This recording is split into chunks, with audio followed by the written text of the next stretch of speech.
of fate. This is the way. Truth is, I am Iron Man. Tells me when you'll relentless. Hello, critics, non-critics, and friends. Welcome to the Film Optix podcast, where we take a glance into blockbusters, indie films, and everything in between. I'm your host, Christian, and as always, I'm joined by my good friend / my co-host, Devin. And today, we're here to give our spoiler-free thoughts about House of the Dragon, Episode 2. And before we begin today's episode, you can listen to our podcast on podcast platforms around the internet. That includes Apple Podcasts, Spotify, Google Podcasts, and more. And if you are a new or seasoned listener to the show, we would love to hear from you guys. Follow us on Instagram and follow us on Twitter at Film Optix, or email us at filmoptix@gmail.com for any movie-related questions. Devin, happy Friday, man. How's your week been? It's been a pretty solid week. I'm glad it's Friday. I got to watch some Hot D on a Friday. Yeah, Hot D on a Friday afternoon. I love it. I absolutely love it. Yeah, man, it's been a week for sure. Definitely. It's just been, we got Labor Day coming up. We got that to look forward to next week. But outside of Hot D, what have you been watching lately? You been getting into anything new, anything juicy, or just keeping up with the Olivia Wilde's debacle that's going on? There's a lot of juicy stuff going on there, but that could be a whole other podcast all on its own with all the drama going on.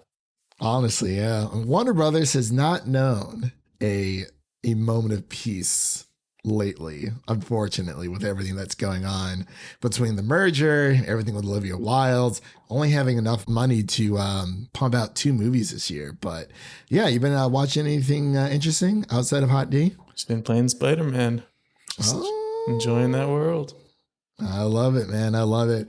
I haven't been able to play any video games as of late. I've just been so busy on my side. Hopefully with the 3-day weekend coming up, I might be able to squeeze a little gaming in. But before we begin today's episode, just want to thank HBO for sending these screeners our way so we can give you our spoiler-free thoughts on episode 2 of House of the Dragon, aka Hot D. So, Devin, are you ready to jump back into the world of Westeros and talk about this juicy episode?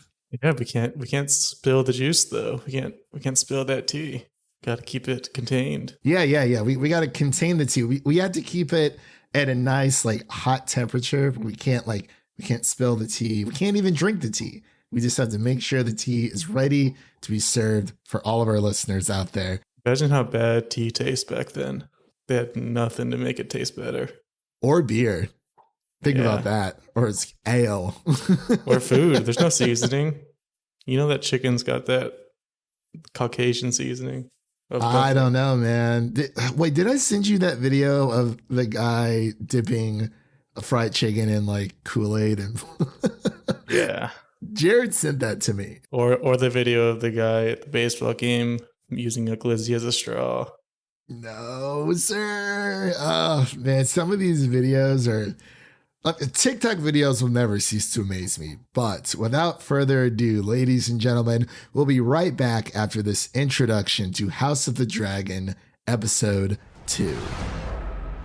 The road ahead is uncertain, but the end is clear.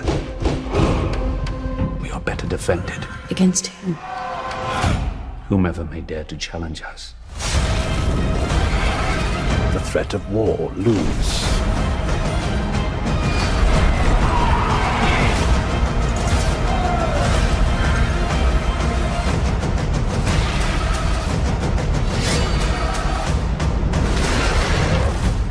The gods have yet to make a man who lacks the patience for absolute power, Your Grace.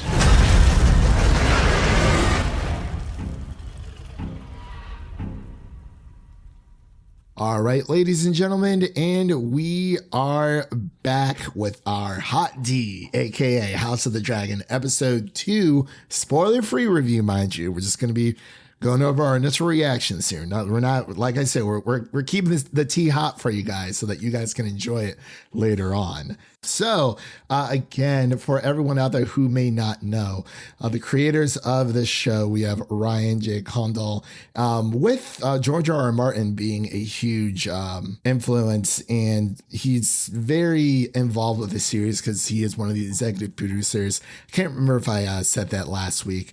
So the series stars, Paddy Considine, Olivia Cooke, Amadar Arcee, Maylee Alcock, and Matt Smith. And again, this is the House of the Dragon. Targaryens are ruling.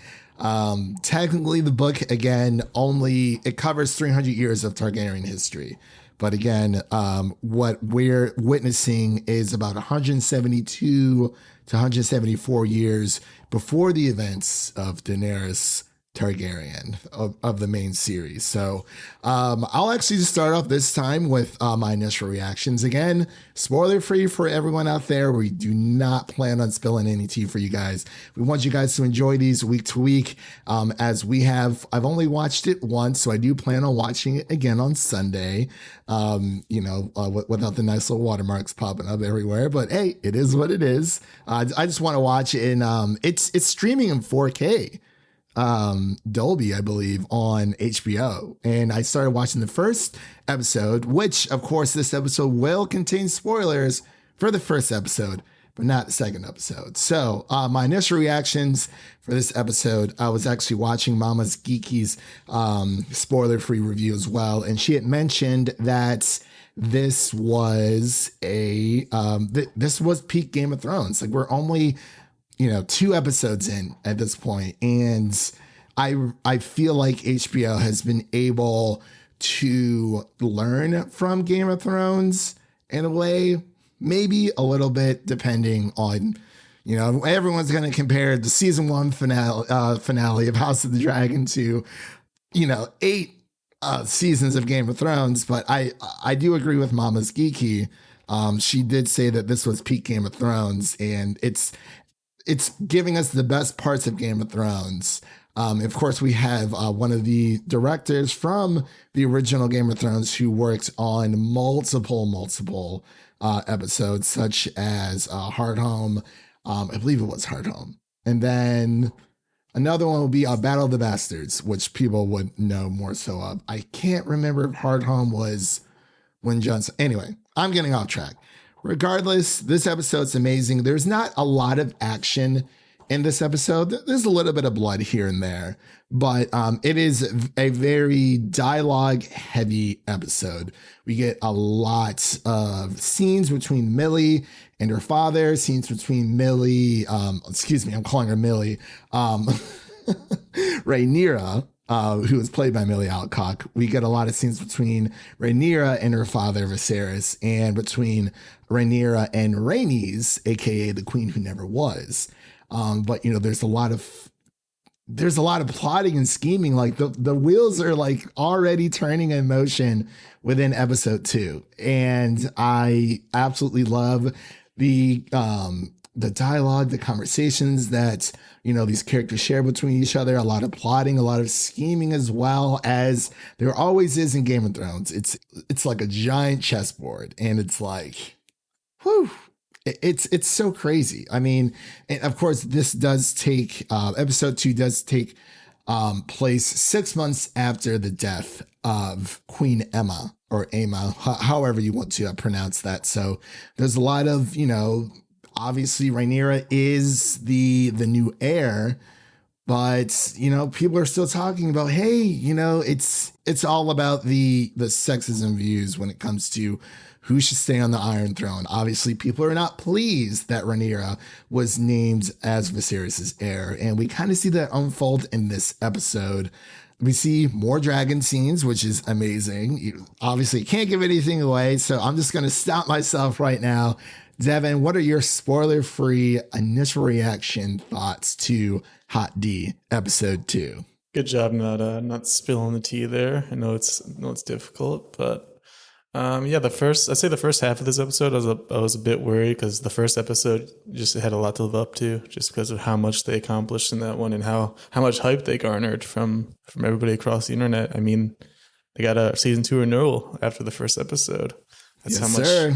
hype was going around. But the second half definitely picked up, and there's a lot going on there that really spiced it up and made things interesting. The one thought I kept having throughout is there's a lot of seed planting going on. A lot of planting seeds, just waiting for them to grow and see what comes of it, see what drama comes out of it. And the dragons were great. Daemon is up to no good, as you'd expect. He's being mischievous, of course, and that's great as always. And we'll see what goes on. There's some decisions made, especially at the end. There's a big decision made. It's definitely an interesting one, and we'll see where it leads. But definitely satisfied with this one again. Yeah, good job. Yeah, so you mentioned that the first half of this episode, it takes a bit to start up. I will say that is just kind of Game of Thrones fashion. When it comes to an episode of Game of Thrones, at least from what I've noticed, even within the books, like there's always a slow start and then it starts ramping up.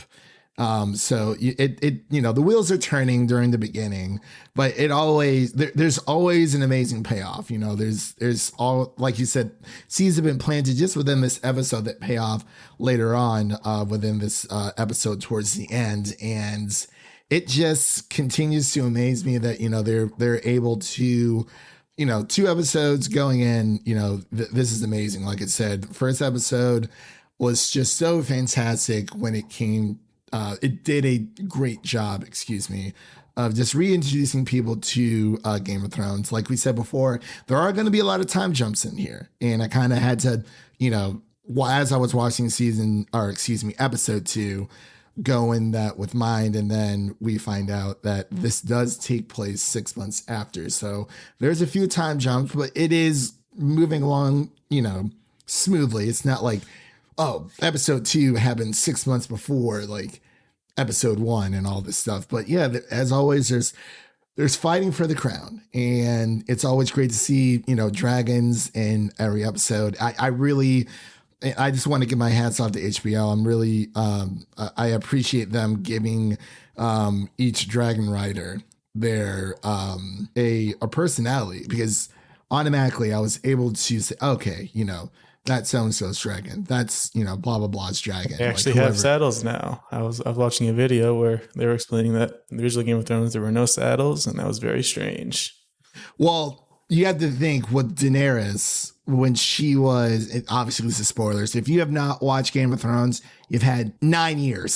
So with Game of Thrones, the original series, Daenerys does have 3 dragons, but no, she never crafted a saddle or had a saddle crafted for her.